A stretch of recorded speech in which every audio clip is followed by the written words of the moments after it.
Galaxy के बारे में जानने के बाद अब जान लीजिए गैलेक्सी का जन्म कैसे हुआ।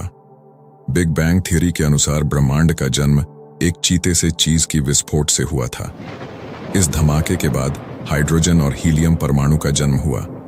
उसके बाद धीरे धीरे गैस और धूल का जन्म हुआ। गैस और धूल के विशाल बादल अपने ही गुरुत्वाकर्षण खिंचाव के कारण ढह गए और एक सितारे का जन्म हुआ। उसके बाद बहुत सारे सितारों का जन्म हुआ और किसी भी एक केंद्र को चक्कर लगाना शुरू किया।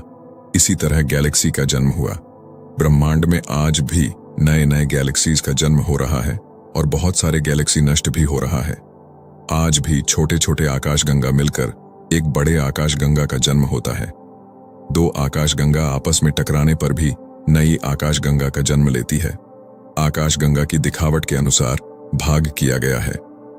किस तरह की दिखने वाली आकाशगंगा किस भाग में आएगी, इसके ऊपर अमेरिकी खगोल शास्त्री एडविन पावल हबल ने 1926 में कुछ क्रम बताए।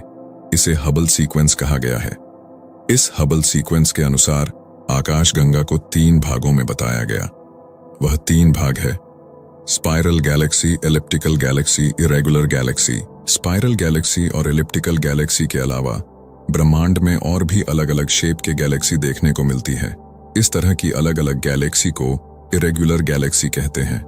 इरेगुलर गैलेक्सी हबल सीक्वेंस को फॉलो नहीं करती। हमारी मिल्की वे गैलेक्सी का आकार स्पाइरल मतलब सर्पिलाकार है। इस आकाशगंगा का विस्तार उत्तर से दक्षिण में विस्तृत तारों की बहती सफेद धारा है। इस गैलेक्सी में लगभग 100 बिलियन से 300 बिलियन स्टार्स हैं।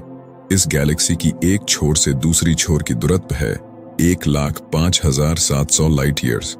हमारे गैलेक्सी का नाम मिल्की वे ये ग्रीक्स ने दिया था। इस गैलेक्सी को ग्रीक्स ने ग्रीक भाषा में गैलेक्सिया स्काइक्लॉस कहता था, जिसका मतलब मिल्की सर्कल है, क्योंकि इस गैलेक्सी को रात में मिल्क की तरह व्हाइट और चमकीली दिखाई देती है।